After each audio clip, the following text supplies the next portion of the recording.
abriu aqui, da nossa obra Vinha de Luz, pelo Espírito Emmanuel, Francisco Cândido Xavier, lição de número 127, cujo título é O Teu Dom. Não desprezes o dom que há em ti. Paulo, 1 Timóteo 4,14. Em todos os setores de reorganização da fé cristã, nos quadros do espiritismo contemporâneo, há sempre companheiros dominados por nocivas inquietações. O problema da mediunidade, principalmente, é dos mais ventilados, esquecendo-se, não raro, o impositivo essencial do serviço. Aquisições psíquicas não constituem realizações mecânicas. É indispensável aplicar nobremente as bênçãos já recebidas, a fim de que possamos solicitar concessões novas. Em toda parte, há insopitável ansiedade por recolher dons do céu, sem nenhuma disposição sincera de espalhá-los, a benefício de todos, em nome do divino doador. Entretanto, o campo de lutas e experiências terrestres é a obra extensa do Cristo, dentro da qual a cada trabalhador se impõe certa particularidade de serviço. Diariamente, haverá mais farta distribuição de luz espiritual em favor de quantos se utilizam da luz que lhes foi concedida no engrandecimento e na paz da comunidade.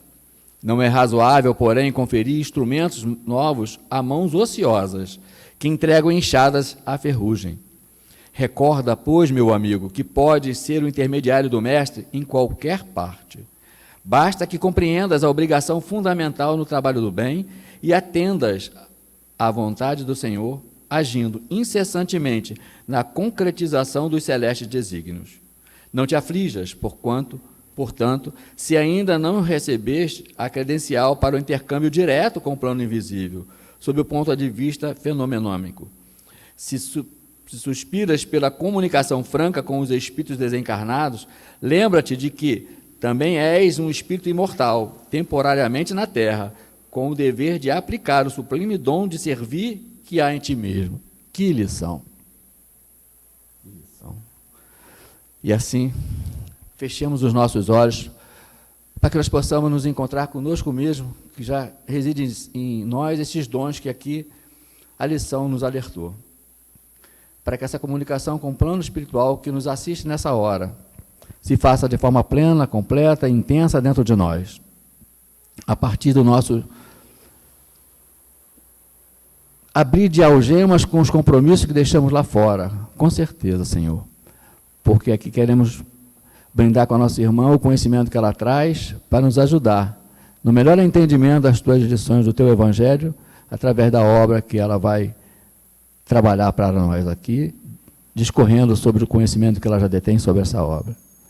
Obrigado, Senhor Jesus, por nos ajudar a chegar a esta casa, por mais uma vez, para buscar no aprendizado a nossa renovação, a nossa transformação, que tanto buscamos, que ela possa ser fundamentada no teu Evangelho.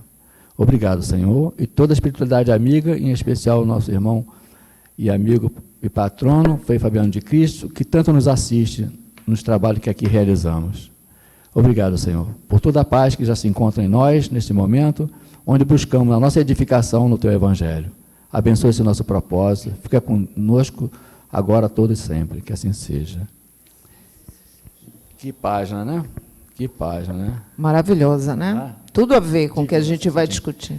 Eu quero apresentar nossa irmã Ana Paula, lá do NELD. Ela vai tratar para nós aqui, num livro que a gente tem muito carinho também e apreço, é uma obra que a gente pretende estudar no virtual, O Céu e o Inferno. Pouco trabalhado nas casas espíritas, tal qual a Gênese, né? E a gente está procurando fazer com que o Pentateuco seja por todos nós estudado. Não é isso? Essa é a proposta. Ana Paula, muito obrigada. A palavra é sua. Mas eu tenho que fazer só um aviso rapidinho, perdão, para não esquecer, não cair no esquecimento, que ele está me fuzilando ali com o olhar. É o Feirão da Primavera, que vai acontecer lá no Lar de Otávio. Tá? Lá no Lar de Otávio, no dia 13 de setembro. Não esqueçam de anotar na agenda de vocês. Vai ter almoço vegetariano, não é isso? Panqueca com ricota e tem frango assado. E o prazer de compartilhar com nossos irmãos, não é isso? Dia 13 de setembro, não esqueçam, a partir das 10 horas da manhã. Bom dia a todos. Bom dia, irmãos. Bom dia. É um prazer estar aqui, tá? É um carinho enorme ser convidada para essa casa de luz, uma casa... Qual é a posição por aqui, tá bom? E falar de uma obra que o irmão disse que tem muito carinho, é uma exceção, porque a maioria dos espíritas morre de medo desse livro. É um livro cercado por muitas crenças limitantes, né? As pessoas têm medo, espírita tem medo de espírito e de morte, né? Uma incoerênciazinha aí na história. Então, foi uma obra que me foi apresentada há mais ou menos 3 anos, 3 a 4 anos. Eu fui estudá-lo e passei a ser facilitadora dele. E sou apaixonada por esse livro. É um dos meus livros favoritos do Pentateuco espírita. Esse ano eu estou facilitando a Gênese, que também é um livro muito interessante, mas os meus quindim é o Céu e o Inferno, né, como a gente chama aqui os quindim. E o Céu e o Inferno, como toda obra e como todo Pentateuco, ele é um convite, ele especificamente. O Allan Kardec, né, o nosso né, o grande pai da codificação espírita, a gente pode dizer pai pela obra acolhedora, empática, ele foi compilando a obra de uma forma que levasse a gente a fazer reflexões em instâncias da nossa existência. O que é o Espiritismo traz a ideia do conhecimento, né? O que era a vida fora do corpo, se existe vida após a morte, como isso acontece. Então, didaticamente, ele trouxe conceitos básicos para o homem ocidental, porque no Oriente já se discutia muito, já era muito comum, mas para o homem ocidental, para a cidade-luz, né, o homem cartesiano, o homem que só acredita no material, ele trouxe os primeiros conceitos do que seria a vida fora da matéria. Daí veio o Evangelho, que é a relação com o que a humanidade está acostumada a ter quando se fala de vertente espiritual, a Bíblia, o Evangelho de Jesus. O Evangelho de Jesus, ele é experiencial. Ele convida a ter essa relação de transcendência com a religiosidade, mas, ao mesmo tempo, convidando você a uma autorreflexão. E, a partir desse trecho da Bíblia, o Evangelho, toda a reforma do que... A Bíblia ela tem uma primeira parte, que é muito mais histórica, é muito mais conceitual, e a segunda parte é mais vivencial, que é quando a vinda de Jesus, e a própria história de Jesus.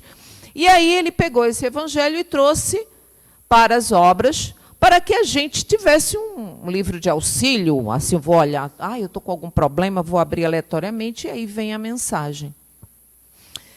Tem o livro dos Espíritos, em que é o outro acolhimento, em que ele se cercou de irmãos que estão numa vertente transformadora e de evolução no plano espiritual, que trouxe conceitos também interessantes sobre todas as dúvidas que a gente possa ter sobre a vida espiritual. E aí veio a Gênese. A Gênese não, o Céu e o Inferno foi o 4º livro a ser codificado. O Céu e o Inferno é um convite a olhar para si mesmo. Eu entendo que o Céu e o Inferno, falando como espírita há mais de 20 anos, nunca tive outra religião, quero deixar claro aqui, eu nunca fui outra coisa, nunca fui católica, sempre fui espírita, desde adolescente. Hoje eu tenho 18 anos, e se rir, eu paro a palestra. Hein? Então, eu tenho 57 anos, mas desde os 14, 15 anos que eu me interesso pelas obras espíritas, então bastante tempo. E aí, o Céu e o Inferno, ele é um livro que ele convida você a dizer, vem cá, vamos conversar aqui sobre o que é que você anda aprontando com você mesmo. Qual é a tua responsabilidade na tua existência? Né? Ele é um livro maravilhoso, eu entendo ele, eu conceituo ele na linguagem espírita como um atendimento fraterno. E como psicóloga há 30 anos, eu acho que ele é terapêutico, ele tem uma concepção terapêutica. Ele diz assim, vamos conversar aqui sobre como você está se apropriando desse caminhar. E é um livro maravilhoso. Muitos irmãos chegam na casa para estudar com muitos medos, muitos até se inscrevem e fogem. Falar de diabo, Gente, a gente ainda tem essa concepção de diabo, de inferno, de morte. A gente vê a morte como algo muito feio, um monstro. A gente vê a morte como um personagem, não como um processo. E aí vem a Gênese, que explica o início de tudo. E a presença aí, a Gênese, eu quero deixar claro aqui, esse ano a gente tem discutido muito no nosso grupo, que o Kardec, em 1800, não, no próximo, vamos voltar, na próxima, eu acho que foi 1866, a Gênese foi um pouco mais à frente, ele não tinha nenhuma responsabilidade de se ater, até porque a questão antropológica, paleológica ainda estava em franco desenvolvimento. Mas, com os conceitos que ele teve, ele falou do início do mundo, a origem do mundo. Na primeira parte é até bem árida, para quem não é. Eu tive a sorte de ter uma bióloga como parceira de estudo, que é a Marise. E hoje a gente assim já está na parte mais vivencial, na segunda parte. Mas é um livro muito rico e que nos convida a estudar história, estudar antropologia, estudar sociologia, conhecer. Aliás, eu entendo que o Pentateuco abre janelas para outras ciências, né?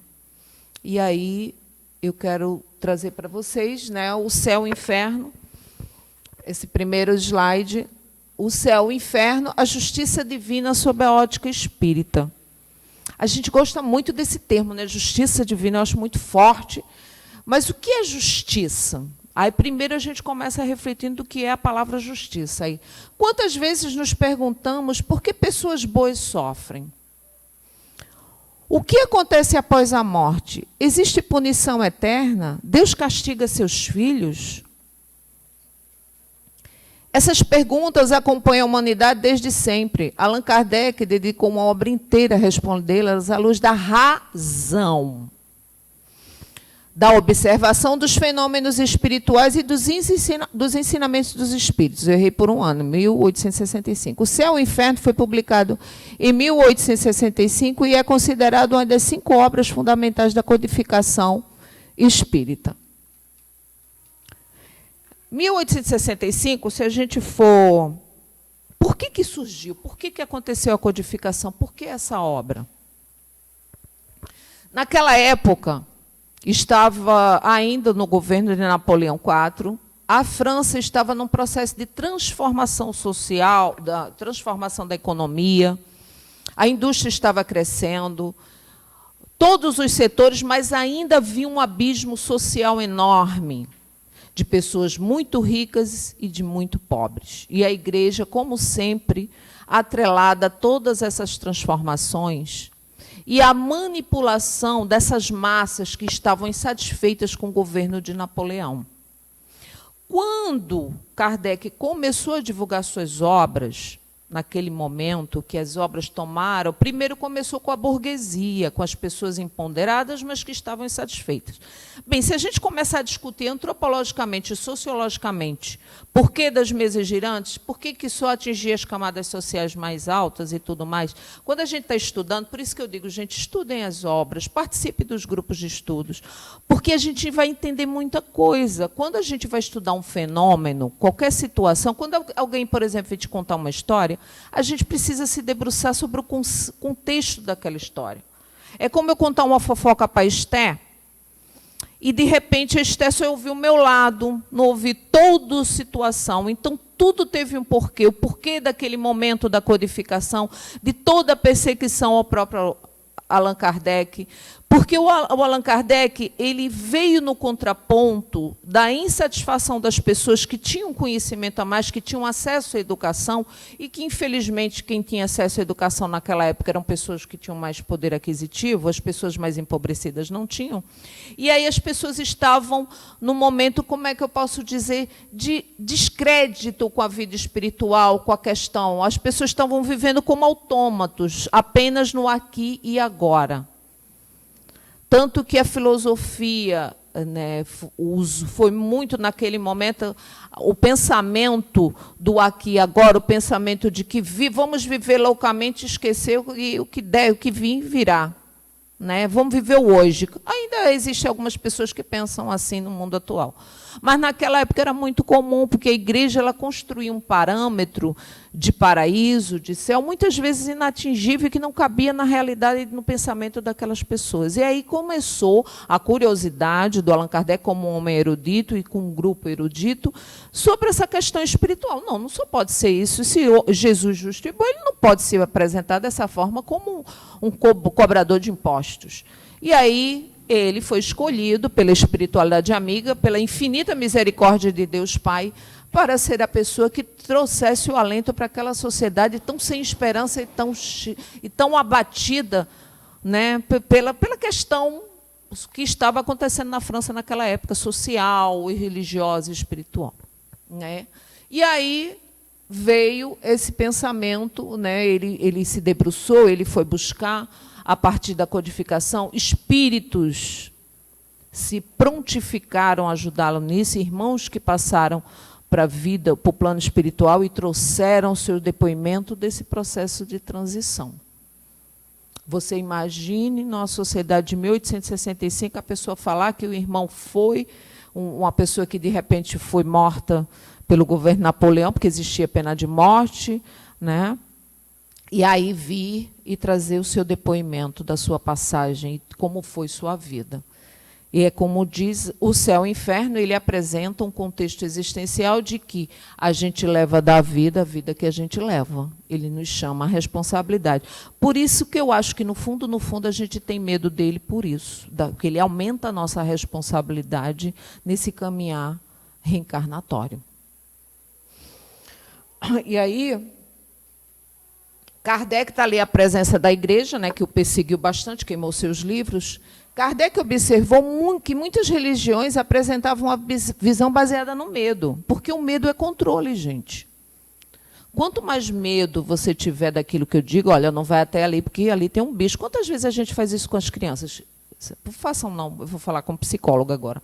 Isso é terrível. Você cria um ser humano sem medo de explorar, sem curiosidade. E esses medos, às vezes, acompanham as pessoas ao longo da vida. Por exemplo, eu tenho um filho de 22 anos que nunca teve medo de trovão, de raio, porque eu explicava, à luz da ciência, o que era trovão e raio. Só que eu esqueci de explicar a minha mãe, que tem 78 anos, e minha mãe, a gente estava lá em Recife, minha mãe veio para o nosso quarto correndo, querendo se esconder. Meu filho, avó, pelo amor de Deus, olha o que é o parâmetro do que não sabe e de quem sabe. Vó, pelo amor de Deus, é a pressão das nuvens no calor, era verão, e aí provoca essa precipitação, essa pressão. Isso é ciência, vó. A senhora está com medo. Minha mãe é professora aposentada. Mãe, né? E aí vamos sentar falar sobre trovão e coisa. Então, não façam isso, porque o medo é uma forma de manipulação. O céu como recompensa eterna. Recompensa de quê? Que parâmetro eu te dou para eu te recompensar? Você tem que ser o quê para eu te recompensar? Né? Olha a manipulação onde está. Que medidas você precisa atingir, né, de desempenho para que você possa receber essa recompensa? Inferno como castigo eterno. A pessoa não tinha mais como sair dali. De uma vez no inferno, não saía mais, não. E o purgatório como lugar intermediário. E aí, gente, aqui eu vou fazer 2 parâmetros, da humana, da irmã que está aprendendo, da trabalhadora espírita e da psicóloga. Quando a gente traz esses parâmetros para a nossa vida, essas crenças limitantes, inclusive a gente leva para a casa espírita. Há pouco eu estava falando com o irmão. Eu sou uma espírita que não costuma usar a linguagem do... Eu acho que palestra não é para ficar lendo, palestra é para a gente trocar, para a gente discutir. A leitura e conteúdo é no estudo. Então, esse momento é um momento que a gente precisa refletir, trazer, né, eu trazer minha opinião, trazer o que o estudo traz, mas assim, também incentivar vocês a buscarem melhores respostas, porque eu não sou nem quero ser dona da razão. Então, esse purgatório, esse lugar, a gente concebe isso, a gente pensa que não, quem participou do catecismo, quem foi católico, que teve essas ideias muito arraigadas, a gente leva para a vida, e a gente, quando sai da religião, às vezes ela não sai da gente, às vezes a gente quer transformar a casa espírita numa igreja, com os ritos. A gente, às vezes, se distancia do que o Pentateuco, que quando foi codificado, a proposta de Kardec com o próprio movimento espírita, porque ele não tinha ambição de transformar o movimento espírita em religião, tá? Que fique bem claro. Ele queria que as religiões que já existiam viessem e vivessem esse viés da vida após a morte. Em nenhum momento ele está ali na obra registrado que seria. Ele, em alguma coisa na Revista Espírita, ele fala do movimento filosófico religioso, porque houve uma cobrança nesse sentido. Mas a gente não precisa e não deve. E eu acho que quando a gente traz essa pegada ritualística religiosa para a casa espírita, a gente exclui outros irmãos a procurar, esses irmãos de outras religiões, a procurar essa visão espiritual, porque ela se acopla facilmente na vida de um católico, na vida de um evangélico, desde que ele tenha curiosidade e esteja aberto a isso. Na vida de um bandista, de um candomblessista, de qualquer o budista, até, de repente, o ateu entender de uma outra vertente. A gente precisa deixar as casas abertas para outras religiões. E eu já vivi o preconceito dentro da casa com pessoas, vi com outros irmãos e até comigo mesmo, porque eu sou, com muito orgulho, um bandista também. Tá? Sou um bandista e candomblessista. E sou membro do NELD há mais de 15 anos, e muito acolhida e muito respeitada lá dentro. Então, eu acho que conhecimento só agrega, e tenho muito orgulho de tudo que eu tenho, porque conhecimento não se perde. E, por incrível que pareça, como dizia minha avó, todos os lugares dão na venda. Quando a gente tem uma religião católica, evangélica, você não precisa largar para ser outra coisa. Você pode vir toda segunda-feira. Quem pede aqui, quem gosta de uma missa? Eu conheço espíritas que gostam de ir à missa. Qual o problema? Nenhum. Por exemplo, eu fui há 15 dias a um batizado que eu chorei no batizado. Coisa linda a celebração. Perfeita, falando da importância de ser pai e mãe, do rito de abençoar um filho. Lindo, maravilhoso. Eu me emocionei, eu estava sozinha lá, fui convidada. Lindo. Qual o problema? Chega de muros, nós não temos que ser muros, temos que ser pontes. Nós estamos aqui para ser pontes. Uma coisa não anula a outra. Então, nós precisamos abrir a nossa casa para todos. Todos. Essa é a proposta do movimento.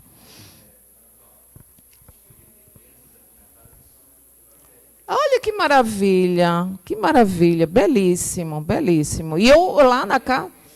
Sim, eu lá no NELD, alguns amigos frequentam o NELD, meus amigos, que são de outras religiões.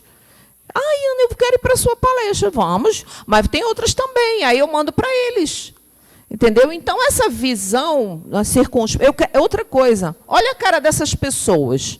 Coitado do Kardec ali, com o bispo, com outro ali, crucificando ele. Essa situação, a gente pode estar hoje sendo o algoz, sendo aquele bispo ali com a cara feia, porque Kardec está trazendo um assunto que é um absurdo. E a gente tem que ter cuidado para a gente não incorporar essa postura dentro da casa espírita. Nosso movimento ele foi perseguido e é perseguido. E aí a gente precisa ter o cuidado para a gente não se colocar nesse lugar dessa pessoa que persegue. Você é de onde mesmo? Aí faz aquela cara. Porque é do diabo. Muito cuidado. E outra coisa, as obras estão aí. A gente também escolhe muitas falácias. As pessoas contam umas histórias da carochinha, muito interessante. Porque fulano encarnou, desencarnou. Qual é a fonte? Eu sempre pergunto, qual é a fonte? Porque a gente gosta de umas histórias, né, bem mirabolante, bem bonita, mas a gente precisa se ater ao conhecimento. E cuidado que nem toda obra que diz lá que é psicografada é uma obra validada. Ela tem que estar atrelada ao que o Pentateuco trouxe.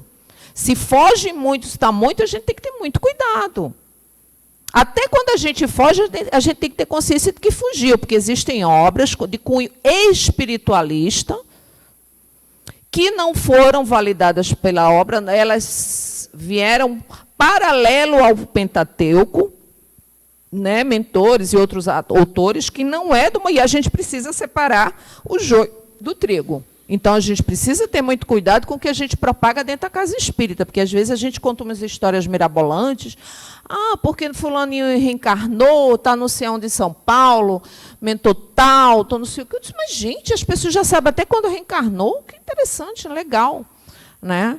Então, a gente precisa entender, cuidado com as verdades que a gente cria para tirar a gente do foco da nossa responsabilidade. E aí vem a questão. O Kardec questionou como conciliar um Deus infinitamente justo e bom com estas penas eternas. O Espiritismo responde que Deus é amor. Mas não é o amor piegas, não, tá? Da música brega, não. Também. Não é o amor eros, não. É o amor ágape em sua plenitude. É o amor que respeita, é o amor que acolhe, é o amor que empata. É o amor que não seleciona se está feio, se está fedorento, se é trans, se é gay, se é pobre, se é rico, se é preto, se é branco, se é macumbeiro, se não é macumbeiro, se é evangélico, se é budista, se é hindu. Esse amor. Chegar aqui, sujo, veio pedir um prato de comida e quer assistir a palestra. Seja bem-vindo, meu irmão. E, se possível, lavar, cuidar, acolher. É esse amor. E o amor, esse amor começa na nossa casa, que fique bem claro. Mas eu vou voltar. Deus é justiça, mas não é aquela justiça que a gente vive de toga julgando os outros, não, tá? Isso não é justiça, tem outro nome. Né? A gente fica se achando dono da verdade. A verdade não tem dono. Nós nos enganamos. Mas eu já tenho 90 anos, 80 anos, 50 anos, 100 anos. A gente se engana. Estamos em contínuo processo de mudança e de transformação. Quantas verdades que eu defendia? Façam uma autoanálise se as verdades que vocês defendiam, comidas que vocês comiam, hábitos que vocês tinham aos 30, 40 anos, se hoje vocês têm. A gente muda. Coisa que eu adorava, hoje eu não suporto. Descobri que realmente eu estou ficando velha. Festa barulhenta. Gente, quem era eu? Maladeira. Não aguento. Ontem tinha um karaokê numa festa. Que tortura era aquela? Eu disse, posso ir embora. E eu que gosto. Então, a gente precisa entender e se apropriar das nossas transformações. A gente precisa entender que a nossa caminhada, o nosso processo, e não termina quando a gente desencarna. E aí a gente tem que a partir da nossa apropriação das nossas próprias transformações, a gente precisa regular o nosso olhar para com o outro. Que a caminhada ela não é igual para todos. E a gente não tem que impor ideias para os outros. Isso é a concepção de justiça. E Deus concede oportunidades de aprendizado e reparação. O sofrimento nunca é vingança. Aí vem a responsabilidade. É consequência. O que é consequência? Educativa. É o nosso livre-arbítrio. É a gente fazer as coisas e saber que vai dar errado. Mas aí não bote Deus como cobrador de impostos, que ele não é. E aí a primeira parte do livro, né, analisa criticamente as ideias tradicionais sobre o céu, sobre todos os arquétipos do céu, em todas à luz dos gregos, o céu dos gregos, dos romanos, o céu do cristão, e todas as torturas, né, relatadas na Bíblia, na história, na antropologia, que eu não vou me ater a detalhes aqui. Você lê um livro de mitologia que fala de inferno, você vai ver. Né? Tem vários, os mais terríveis. Né? Quem já leu a Odisseia de Homero, é um livro belíssimo que fala desse inferno, né? Quando ele vai resgatar o amor dele lá no inferno. E é um livro belíssimo, tá? É a Odisseia de Homero. Quem puder, é um clássico da literatura e é um livro muito rico. Então, ele traz esse céu que a gente imaginou, que a gente concebe, que a gente pensa, que a gente acha. Né? A primeira parte, o céu que os homens, que o Ocidente, que muitas culturas idealizavam. O inferno, os demônios, as penas eternas, os anjos, que a gente é aqueles seres alados com asas, e mostra que essas interpretações foram influenciadas pelo contexto histórico e cultural, coisa que eu trouxe aqui. Né? Os egípcios, a Grécia, o Brasil. E aí eu vou trazer para vocês aqui uma reflexão, né, que a gente, inclusive, foi muito rica no nosso trabalho ano passado com o Céu e o Inferno, que a gente chegou, né, isso à luz da ciência também, quando a gente tem uma vivência muito grande nas obras espíritas, e a gente também se debruça sobre a neurociência, sobre a física quântica, e tá. A nosso pensamento, vamos fazer um exercício básico, assim. A gente precisa entender, até estava conversando com o seu Marcel, sobre essas concepções que a gente tem, né, seu Marcel? Às vezes a gente não tem uma ideia de que o mundo é ruim, é feio, está tudo perdido. Nossa, como o mundo é ruim. Eu não acredito mais nas pessoas boas. Não existe gente boa. Pois é tudo feio. Porque a gente acorda, come, passa a manhã, almoça e vai dormir. Como é o nome daquele jornal da Record, que só passa coisas boas, só que não? Tino Júnior. Como é? É Tino? Cidade Alerta. Olha, só tem notícia boa, né? Só mostra o Rio de Janeiro aprazível. Cidade Alerta. RJTV. Aí vai misturando. Aí a pessoa acha pouco e ainda procura na Band, porque tem uns outros assim, sensacionais. Tem uma de uma mulher que parece uma gralha falando. Outro dia eu estava num local, ela era uma gralha, falando de coisas, só de... Porque eu sou da polícia. Esses bandidos... E a minha cabeça começou assim, porque desarmoniza. Aí você fica consumindo isso todos os dias. E almoça e come isso. Come o assalto, come o assassinato, né?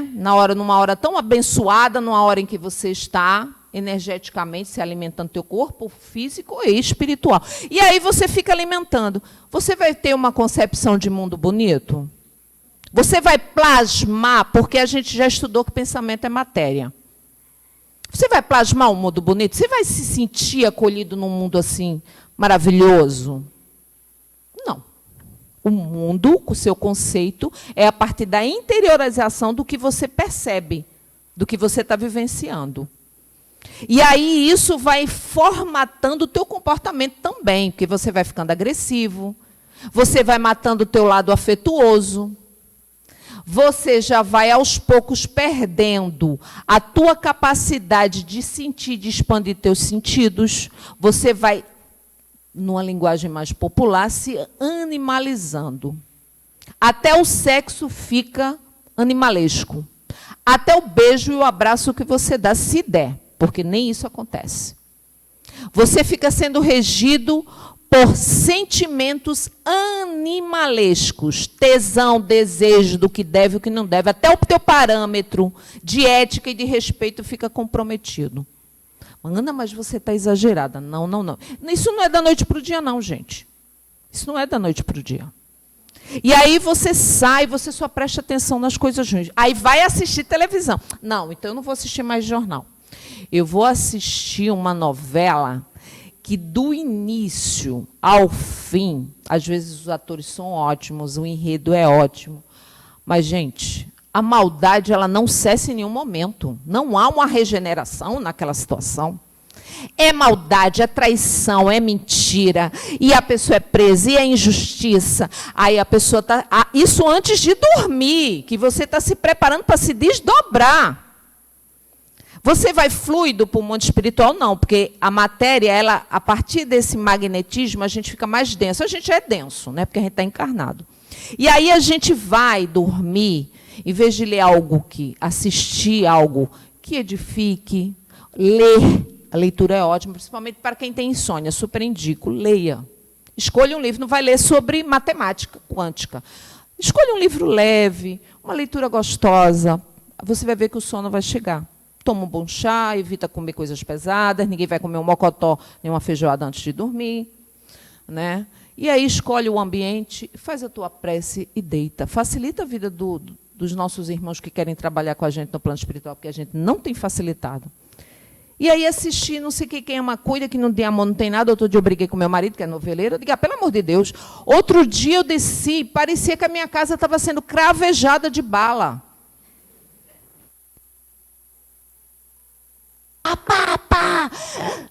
Palavrões das piores espécies. Aí desci, eu disse, o que você está assistindo? Impuros. E ontem ele estava na festa falando, olha, essa série fala da realidade. Eu disse, você mora onde, meu filho? Você mora onde, meu filho? Você mora em outro planeta? Porque você já sabe como é o Rio de Janeiro. Para que você precisa reiterar que a coisa é ruim? Pelo amor de Deus, o meu filho ama filme de terror. Eu disse, que saudade do Umbral, né, Guilherme? Eu te resgatei, tu vai me botar de novo lá. Mas não vou, não. Eu disse, não vou de novo para o Umbral. Eu fico na porta do nosso lar entregando panfleto, mas eu não vou te resgatar. Eu faço questão de não ir para o Umbral. Porque você tem saudade do Umbral. Você e seu pai têm saudade do Umbral. Vocês têm uma saudade louca do Umbral. E eu não quero... porque meu filho diz que minhas séries são tudo sobre amizade, sobre companheirismo. Eu digo, esse é o mundo que eu quero viver. E é esse que eu quero plasmar. Agora, vocês estão plasmando tiro, tráfico, cabeça rolando. Teve uma vez que eu fui botar uma série histórica, na primeira página a cabeça voou longe, a neve ficou só sangue. Nunca mais eu assisti. Meu filho, mãe, você já desistiu? Eu disse, não, meu filho. Eu lido com o sofrimento humano há 30 anos. Aí, na hora de eu me divertir, eu vou escolher isso? Não. E aí o Kardec fala das nossas escolhas, das nossas...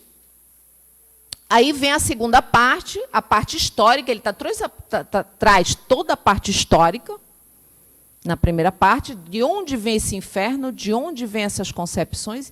E a segunda parte é a compilação. E ele foi maravilhoso, porque aí eu vou voltar na primeira parte, que é uma parte interligada à outra. A segunda parte é considerada uma das mais impressionantes da literatura espírita. Apresenta a comunicação de diversos espíritos, espíritos felizes, espíritos que, esses felizes são espíritos que tiveram comprometimento com a sua encarnação, apesar do sofrimento, apesar da luta, apesar da pobreza, apesar da miséria, não perderam o foco no seu processo, nem a sua fé, nem a sua dignidade. E eles colheram o fruto disso no plano espiritual. Porque, infelizmente ou felizmente, e aí as ciências já reiteraram isso, é ação e reação. Por exemplo, o que nós passamos quarta-feira aqui, a ventania. Quem aqui não ficou com medo, né? Há quantos anos vem se falando sobre as políticas ambientais? Há quantos anos os cientistas vêm chamando a nossa atenção sobre a responsabilidade em todos os países com a nossa terra, que é a nossa mãe, com a natureza? O que é que nós estamos fazendo como cidadãos? Ah, mas eu não posso fazer nada. Começa a partir do que você produz como lixo. Porque a gente acha que a responsabilidade da gente acaba quando bota o saco de lixo lá fora. Mas a nossa responsabilidade começa quando a gente gera o lixo. Começa no lixo. Começa na escolha dos representantes que estão lá legislando a nosso favor. Quem é que tem uma pauta ambiental no seu plano de governo ou no seu plano de projetos ambientais? Não. E aí a gente vê uma escalada absurda nas grandes cidades de exploração, né?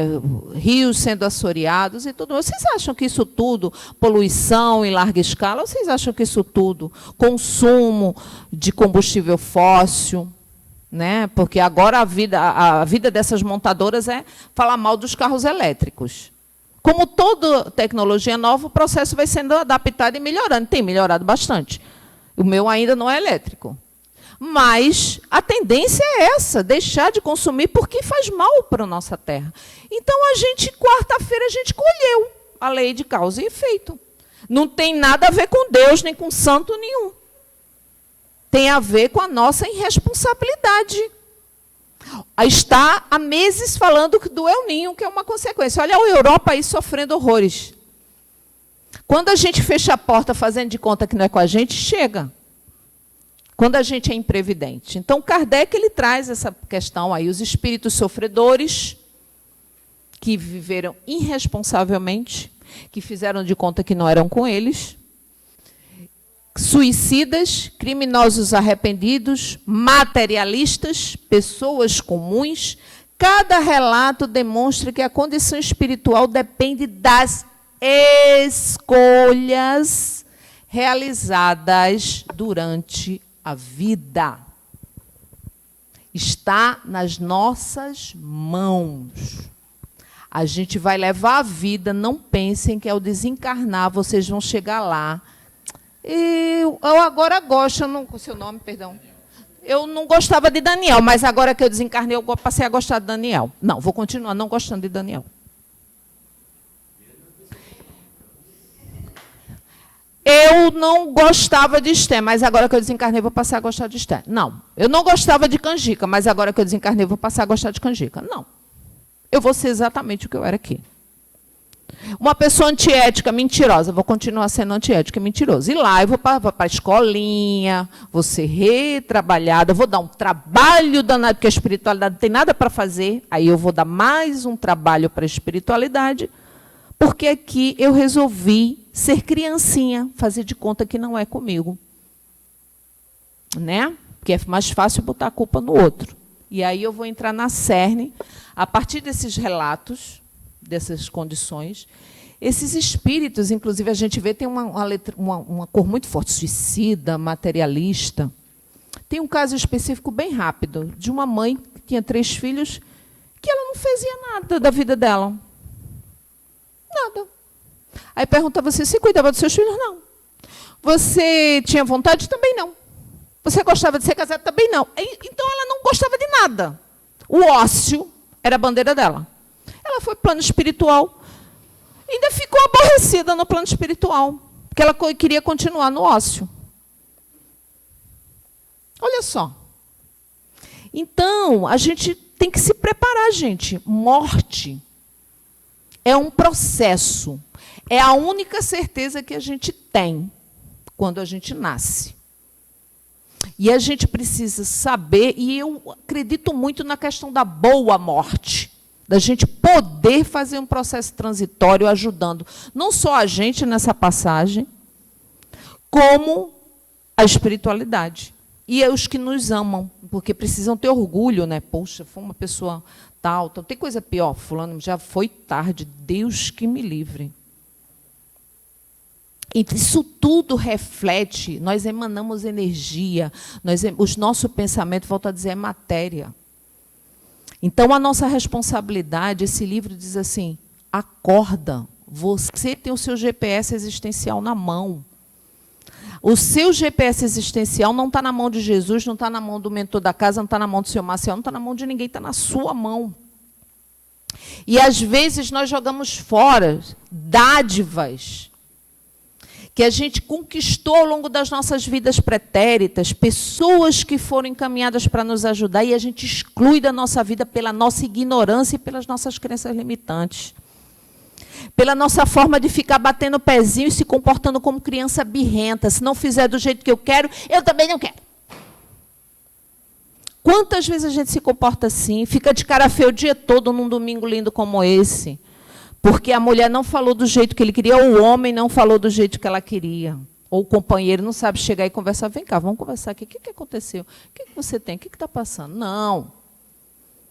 Ou, às vezes, a gente desperdiça uma vida inteira para viver melhor. Trabalhamos exaustivamente, pegamos esses ônibus, esse meio de transporte caótico, para ter dias que a gente pode abrir para estar com os nossos, para fazer uma visita, se divertir, porque ser feliz, olha só quanta beleza. Vamos agora fazer a leitura do que não é escrito, mas do que é mostrado. A criação, a natureza, ela é uma forma exuberante de dizer que nós fazemos parte, nós somos filhos dessa inteligência suprema. Nós somos filhos dessa beleza. E que a gente possa ter consciência que a gente deve usufruir disso. A gente empobrece a nossa existência. E esse livro ele nos convida a ver isso. A gente, às vezes, desperdiçamos a nossa vida. A gente, às vezes, a religião como muleta para a gente não sair do lugar. A gente fica na casa espírita segunda, terça, quarta, quinta, sexta, sábado, domingo, para não estar convivendo com a família, para não reformularmos o casamento, até mesmo libertarmos aquele cônjuge que a gente não quer mais viver. Às vezes a gente foge de olhar para a gente mesmo, porque na casa espírita é o meu refúgio. Para eu não poder manejar a minha vida, lidar com as questões além da casa espírita. A casa espírita é mais um departamento, a nossa vida espiritual é mais um departamento. Mas o autoconhecimento ele é importantíssimo e essencial. E a gente, vocês me perdoem, mas não existe vocês darem uma cesta básica, dar uma palavra amiga, se vocês não se amam. Não cuidam da própria saúde, nós recebemos um corpo perfeito, em plenas funções, tirando as situações de irmãos que já trouxeram débitos de vidas pretéritas na sua existência, mas que não correm atrás nem de melhorar a situação de adoecimento. Para usar isso como queixa. Ai, meu Senhor. Às vezes a gente tem que ter altivez. Jesus quer a gente sorrindo. Jesus quer a gente vivendo. Isso não é, a gente tem que desconstruir essa crença limitante, que a nossa existência só é válida se a gente carregar um meteoro, que aí vem as torturas que a Igreja Católica nos trazia, né, que é aquela coisa que eu esqueci o nome do castigo, que era subir uma montanha empurrando uma pedra. Óbvio que a pedra desce, né? Empurrando a pedra. Eu esqueci o nome dessa... Entendeu? E a gente leva isso para a nossa vida. A gente acha que a gente tem que viver mal, tem que juntar dinheiro, a gente não sabe nem para quê. Aí, às vezes, a gente deixa uma casa linda, que a gente passou a vida inteira, enorme, muito maior do que a gente precisa. Junta um dinheiro que a gente trabalhou para ter, que não foi suado, para deixar para os outros brigarem depois que a gente morre e ainda tirar a nossa paz no outro plano espiritual. E aí a gente não vai para Petrópolis, a gente não vai tomar um café da manhã na casa do alemão, a gente não vai passar uma Páscoa em Gramado, a gente não vai para Recife nas férias. Não, porque está juntando dinheiro para os filhos brigarem. Porque a gente não pode. A gente tem que ficar comendo mal. Chega um dia como hoje, não se permite pegar a família para um restaurante, porque é pecado. Pecado é o que vocês estão fazendo. A gente tem que otimizar a nossa existência. É alegria, é cor, é vida. E outra coisa que eu quero dizer, eu não sou a favor da gente andar de cartola no movimento espírita. Tem um povo que quer ficar com a cartola no movimento espírita, essa coisa preto e branco, circunspecto. E tem uma linha do movimento espírita que defende o sofrimento como troféu. Não sou dessas. Se for para eu pensar assim, nem me convidem mais, porque não é por aí. O sofrimento ele é consequência das nossas más ações. Você come linguiça calabresa de segunda a sexta e não quer ter problema de estômago.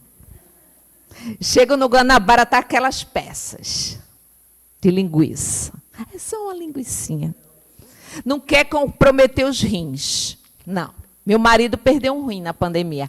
Aí chega da roça cheio de linguiça. Você vai fazer o que com essa linguiça? Isso foi o que o médico falou quando você saiu da sala de cirurgia, que você não pode comer embutido. Você fez mais uma delícia. Eu disse, vou doar tudinho. Não vou me envenenar. Porque a alimentação, ela tanto pode nutrir como ela envenena. Os pensamentos também, tá? Fique claro. Tá? Eu disse, não vou fazer isso comigo. Porque eu pretendo continuar. Não quero dar trabalho ao meu filho nem a ninguém, e pagar cuidador é caro. Eu não tenho dinheiro. Eu quero viver. Eu quero viajar com a minha mochilinha no máximo, e eu já estou investindo numa fisioterapia pélvica, porque nem fralda eu quero usar, que é caro também. Então, antes de pagar a fisioterapia pélvica, porque a gente acha caríssimo ir ao médico, fazer uns exames preventivos, a medicina preventiva, mas na hora de corrigir você vai ver como é caro. Então, alimentar o corpo e o espírito. Não estou dizendo que de vez em quando, tudo bem. Quem gosta, tudo bem. Mas a rotina é que faz o hábito. Não vou fazer exercício, não. Aí chega aos 70, 80 anos, não consegue nem tomar banho. Infelizmente, não tem como. Então, a gente precisa... A doutrina, ela nos convida a tudo isso. A doutrina ela é muito contextual. A gente é que muitas vezes vai estudar a doutrina na casa, vem aqui para a palestra e deixa aqui. E chega ali, já chuta o cachorro, e já esquece. Aqui está. Sejam bem-vindos, irmãos. Tudo bem, meu irmão? E chega em casa e dá o primeiro grito. A caridade, ela começa em casa. Ela começa com o nosso filho que pensa diferente. Graças a Deus que pensa diferente. Porque as coisas, elas evoluem. Nós somos dinossauros. Nós somos imigrantes da tecnologia. Eles já são nativos. Tá? E aí eu tenho uma notícia para dizer. Esse é um pensamento meu particular que eu estou compartilhando com vocês. A gente está esperando um mundo de regeneração como se fosse um hecatombe, um compromisso. O mundo de regeneração é a partir da gente, gente. É todo dia. Ele nasce em nós, a Terra vai continuar.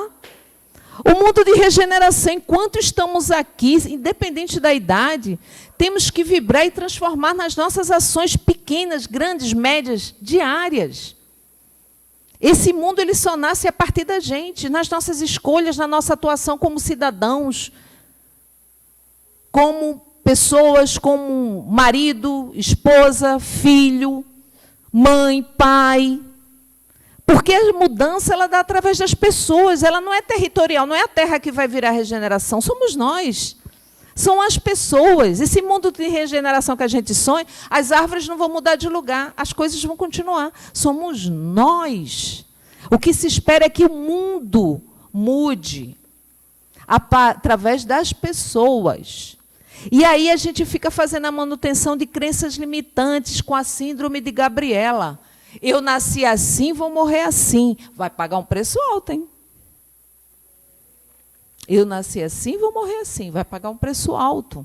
Nós temos uma equipe espiritual enorme esperando por nós, para nos fazer feliz, para receber pessoas que a gente amava e que torcem para que o nosso plano reencarnatório dê certo. A gente não está sozinho, não. A gente está acompanhado aqui lá. Pais, avós, bisavós, nossa ancestralidade, torcendo que a gente cumpra com dignidade. E muitas vezes a gente deixa eles assim.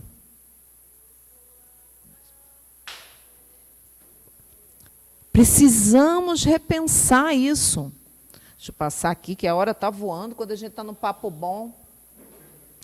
O Espiritismo ensina que o céu não é um lugar, é um estado de consciência. A misericórdia de Deus é tão boa, que se você é budista, o céu que você encontra é o céu do budista.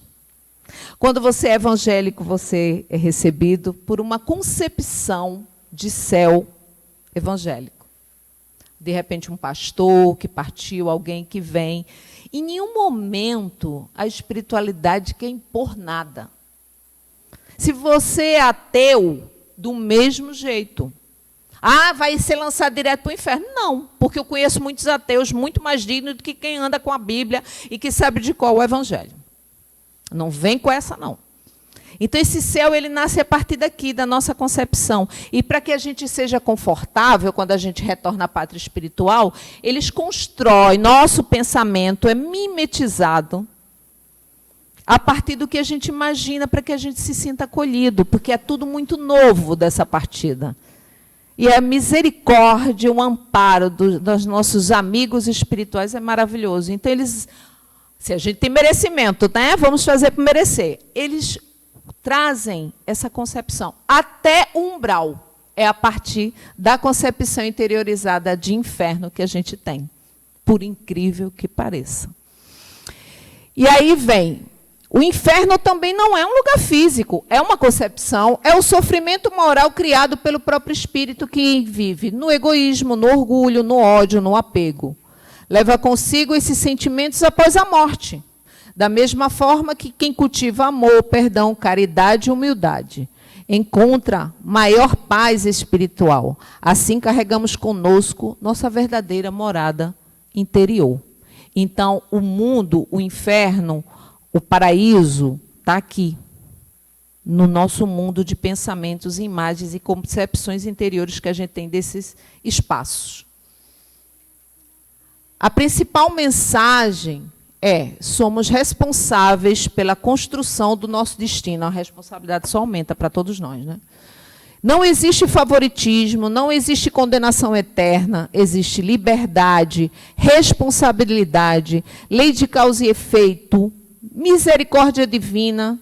A reencarnação permite novos recomeços. Olha ali as escolhas, né? Cada existência representa oportunidade de crescimento. Olha um caminhozinho ali de pedra e tudo. Quantas vezes a gente tem um caminho lindo, plano, e a gente escolhe andar pelas pedras? Aqui mesmo, encarnado. Eu já disse isso a algumas pessoas. Caramba, você gosta de andar na pedra pontuda assim em cima, né? O que você está querendo expurgar? Pô, tem um caminho lindo. E aí, eu trouxe essa passagem de Lucas que eu achei belíssimo. O reino de Deus está dentro de vós e a partir de nós. Essa passagem resume a essência da obra. Nosso estado espiritual é construído no íntimo e refletirá nossa realidade presente e futura. É importante que estudemos, é importante que nos atualizemos, é importante sempre que dúvidas sejam esclarecidas. Eu sempre peço, a gente tem um grupo, no nosso grupo de estudo, eu sempre coloco trechos de outros livros. Por exemplo, a gente está estudando a Gênesis, eu coloco do que está sendo, da concepção que tem hoje da antropologia, né, do que a ciência hoje está trazendo em termos antropológicos. A gente sempre faz o link com o que está sendo discutido a nível de mundo, porque Deus também está aí nessas grandes descobertas. E eu vou dizer uma coisa para vocês: o mundo de regeneração, aí as pessoas falam, mas Ana, essas guerras, eu digo, vai se dar através da transformação moral da humanidade e da tecnologia. Inclusive, isso já está acontecendo para os esperançosos. Hoje não existe mais crime que não seja mostrado. Hoje se filma tudo. E a tendência hoje a Receita Federal está cada vez mais difícil você movimentar grandes quantias sem ser rastreado. Óbvio que tem pessoas corruptas no sistema, mas vai ficar cada vez mais difícil, porque não existe unanimidade no inferno, tá, gente? Não existe nesse céu e nesse inferno. Sempre vai ter anjos e demônios. Vai ter os comprometidos e vai ter os comprometidos do lado negro da história, do lado corruptivo, e vai ter as pessoas sérias.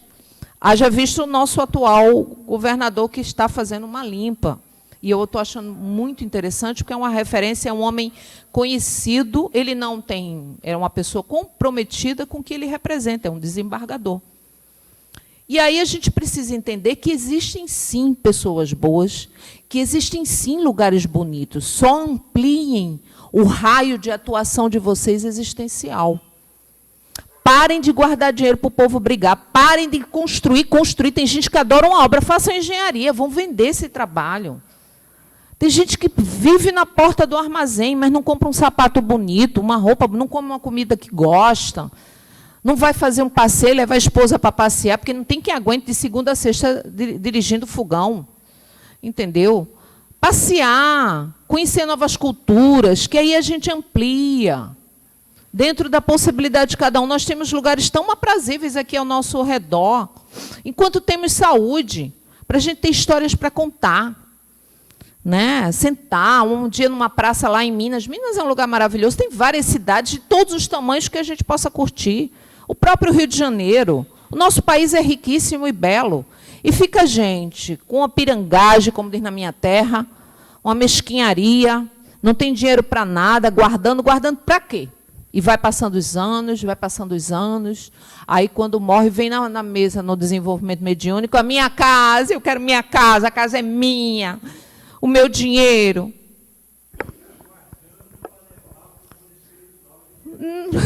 Eu conto ou o senhor conta, seu Marcel, que não vai levar? Vai vir para a mesa mediúnica brigar pelo dinheiro. Tem uma confusão danada que já foi relatado lá na casa. Que já chegou gente brigando que queria a casa, que precisou o neto, através de prece, pedir. Vovô, a mãe estava doente, queria vender a casa. E aí o netinho fez a prece. Vovô, deixe vender a casa, ajude a gente a vender, aliás, corrigindo.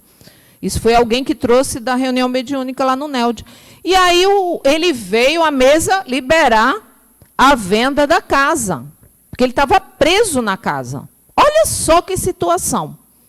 Então, nós não temos, nós usufruímos. Vamos usufruir do quão belo é a vida. Não vamos cair nessa cilada que o sistema quer que a gente seja emburrecido, que a gente seja manipulado, que a gente seja feio, que a gente goste da pobreza, da mesquinhez, do pequenez. Nós somos grandes, nós somos gigantes, porque Deus é gigantesco.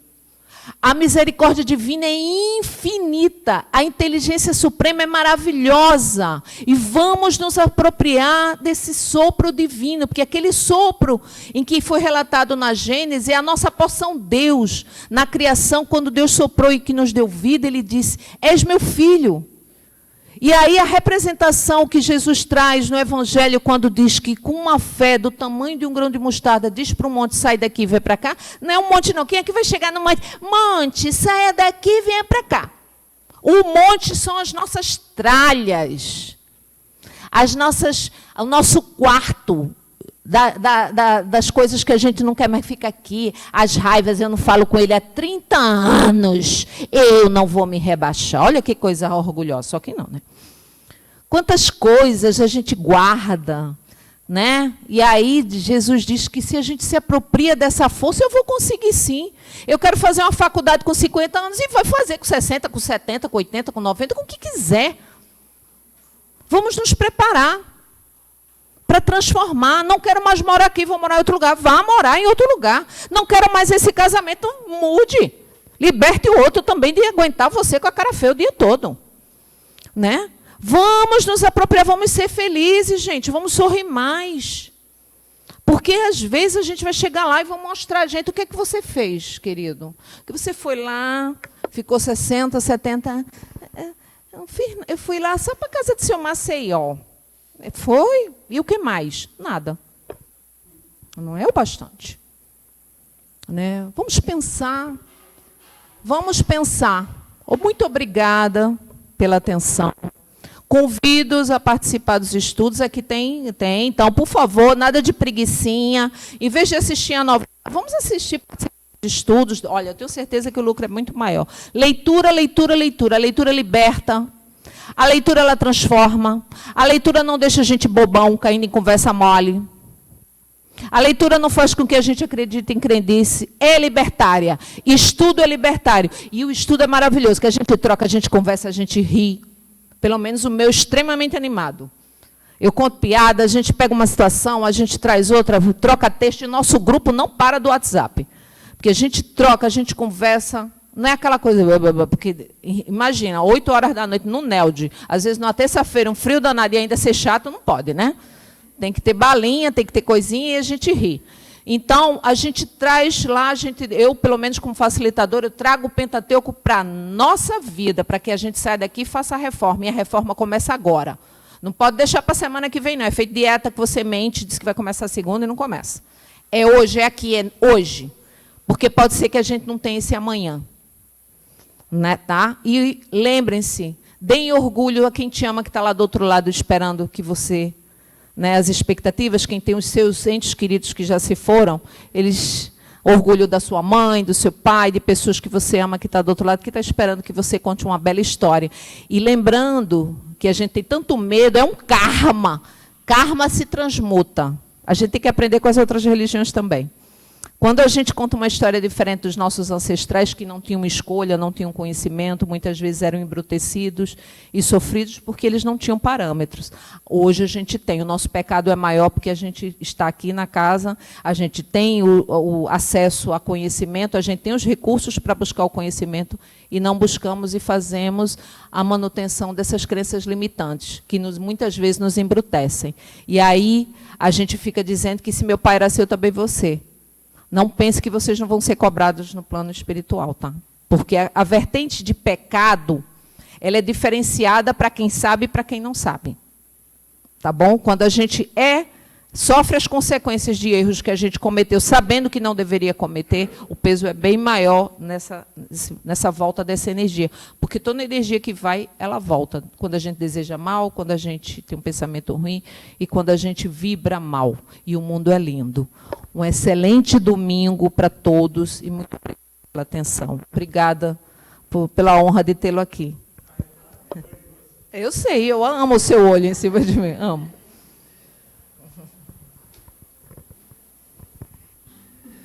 Estou sentindo que quarta-feira a gente vai ter que descer um bocado de cadeira, hein, Henrique? Vai aumentar a nossa roda, hein? Eu estou sentindo, hein? Gostei do marketing.